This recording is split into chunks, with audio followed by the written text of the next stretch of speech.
स्थानीय media report के अनुसार बताया जा रहा है कि रूसी सेना ने यूक्रेन के कई हिस्सों में बमबारी की है। वहीं यूक्रेन में एमबीबीएस की पढ़ाई कर रहे मेरठ के कई छात्रों को बड़ा झटका लगा है। इन छात्रों को 25 फरवरी को भारत आना था, लेकिन यूक्रेन में एयरपोर्ट खाली कराए जाने को लेकर उनकी उम्मीद टूट चुकी है, जिनको लेकर यूक्रेन गए छात्र छात्राओं के परिजनों में भी काफी दहशत का माहौल बन चुका है। लगातार परिजनों को अपने बेटा बेटी की चिंता सताने लगी है। प्रियांशु के पिता का कहना है कि उन्हें अपने बेटे को लेकर काफी चिंता है। उनके बेटे प्रियांशु से उनकी लगातार बात हो रही है। प्रियांशु का कहना है कि भारत के सभी छात्रों को यूनिवर्सिटी कैंपस में रख दिया गया है, जबकि लड़ाकू विमान यूनिवर्सिटी के ऊपर से गुजरते जा रहे हैं और बमबारी का आवाज लगातार सुनाई दे रहा है। काफी दहशत का माहौल बना हुआ है। छात्रों के कानूनी व्यवस्था की बात करें तो किसी भी तरह की कोई कानूनी व्यवस्था वहां नहीं की गई है। जब हमने प्रियांशु के पिता विनोद प्रभाकर से सरकार से सुरक्षा को लेकर गुहार लगाने की बात कही तो वह भड़क उठे और उन्होंने कहा कि मुझे सरकार पर भरोसा नहीं है। अगर सरकार को कुछ करना होता तो अब तक कर चुके होते, लेकिन सरकार चुनावी मौज में है और सरकार नहीं चाहती कि हमारे देश के बच्चे विदेश से लौटकर दोबारा अपने देश में आए। मेरठ से यूपी न्यूज के लिए विकास राजपूत की रिपोर्ट।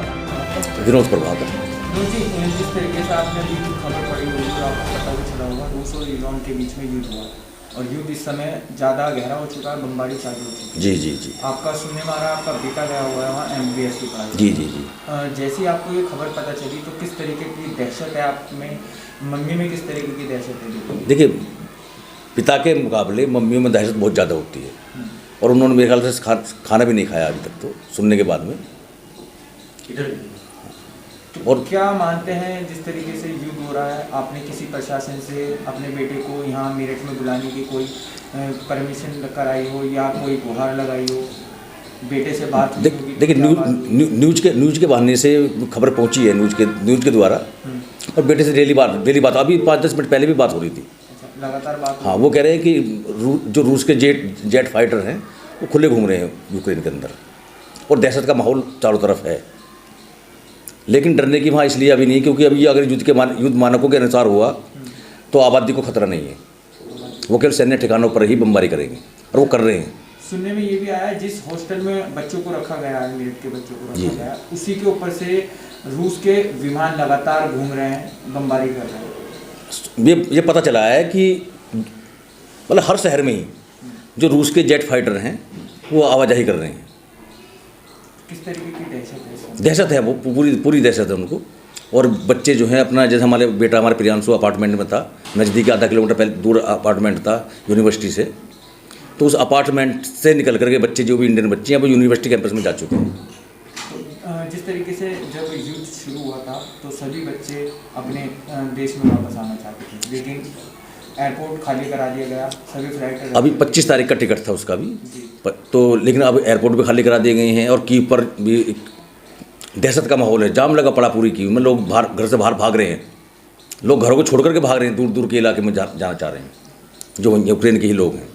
तो किस तरीके से बेटे की मम्मी को आप समझा रहे हैं, किस तरीके से? वो उनको समझा रहे हैं कि ऐसा कुछ नहीं होगा, क्योंकि अगर बाई चांस हुआ भी, कुछ भी हुआ तो सैन्य ठिकानों पर हमला होगा, और सैन्य ठिकानों पर अगर हमला हुआ तो 2 या 3 दिन में रूस के कब्जे में आ जाएगा। तो अब तो हम ये कह रहे हैं कि भाई ठीक है, बच्चा लेने गया था डिग्री यूक्रेन की, रूस की लेकर आ जाएगा, इससे ज़्यादा कुछ नहीं होना। कहीं ना कहीं डर पैदा है? डर तो है, डर तो है अंदर। लगातार बात हो रही है, डर रहेगा। और ये भी हो सकता है कि अभी तो नेट चालू है, नेट पे बात हो जा रही है, उस पर क्या बोलते हैं, बात हो रही है अभी, लेकिन बाद में हो सकता है कि वो बंदी हो जाए, बातचीत का सिलसिला खत्म हो जाए। जी, आपने जिस तरीके से बताया अभी कॉलिंग के थ्रू बात हो रही है, अगर मान के चलिए वहाँ नेटवर्क प्रॉब्लम हो जाए या कुछ भी हो जाए, बात नहीं होती आपके बच्चे से, तो किस तरीके की दहशत होगी, किस तरीके से आप प्रयास करेंगे बच्चे? वो उन्होंने पहले ही बता दिया गया है कि सभी बच्चे अपने पेरेंट्स को बोल दें घर पे कि नेटवर्क इशू भी हो सकता है और ये बंद भी हो सकता है। हो सकता है कि आपकी पेरेंट्स ये सोचें कि अब बात नहीं हो पा रही तो कुछ हो गया, कि वो पहले ही बता दें कि ये अपनी सुरक्षा के हिसाब से कोई भी देश जो है उसको, ताकि अफवाह ना फैले, पैनिक ना हो जनता में। वो वहाँ लड़के की सुरक्षा को लेकर अगर मैं बात करूँ तो सुरक्षा को लेकर क्या व्यवस्था की गई है? क्या यूनिवर्सिटी की तरफ से व्यवस्था की गई? केवल यूनिवर्सिटी की तरफ, यूनिवर्सिटी के जो थे अधिकारी लोग जो थे, उन्होंने उनको बुलाया वहाँ पर। उन्होंने बुलाया है या बच्चे इकट्ठे होकर के गए हैं, वो तो ये तो जानकारी नहीं है, लेकिन वो इस समय यूनिवर्सिटी कैंपस में हैं सभी बच्चे, जो भी इंडियन बच्चे हैं। यानी कि सुरक्षा जो है यूनिवर्सिटी के कैंपस में? हमारे देश की तरफ से कहीं कोई भी कदम नहीं उठाया गया है, और ये बहुत बड़े दुख की बात है कि जिस देश के 25,000 बच्चे विदेश में पढ़ाई के लिए गए हुए हों और उस देश के कर्णधार केवल अपनी चुनाव रैलियों में ही जा करके वो बोलते हैं कि यूक्रेन में ये होगा, यूक्रेन में शांति लोग इस तरह की बातें कर रहे हैं।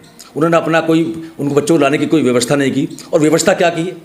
30,000 का टिकट, इंडियन एयरलाइंस का 30,000 का टिकट जो आता 30-35,000 का आता था वो 60,000 का कर दिया। क्यों? व्यापार थोड़ी था ये।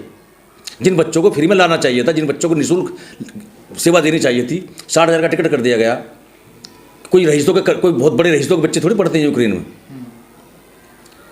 अगर 30,000 का टिकट है तो एक अगर कोई भेज रहा है तो एक अपनी एक आमदनी का एक छोटा सा हिस्सा बचा करके बाकी बच्चे में खर्च कर रहा है, और उसी के टिकट 30,000 का 60,000 का टिकट कर दिया गया। तो ये तो पचने वाली बात नहीं है ना। तो क्या मांग करते हैं सरकार से आप? सरकार से मुझे कोई मांग नहीं करनी है। सरकार किसी को दे भी नहीं सकती है। सरकार क्या देगी? जो सरकार अपने बच्चों को लाने की व्यवस्था नहीं कर सकती, 25,000 बच्चों को, जो सरकार 30,000 का टिकट 60,000 में दे रही है, उससे क्या मांग करेंगे हम? और वो क्या दे सकती है हमें?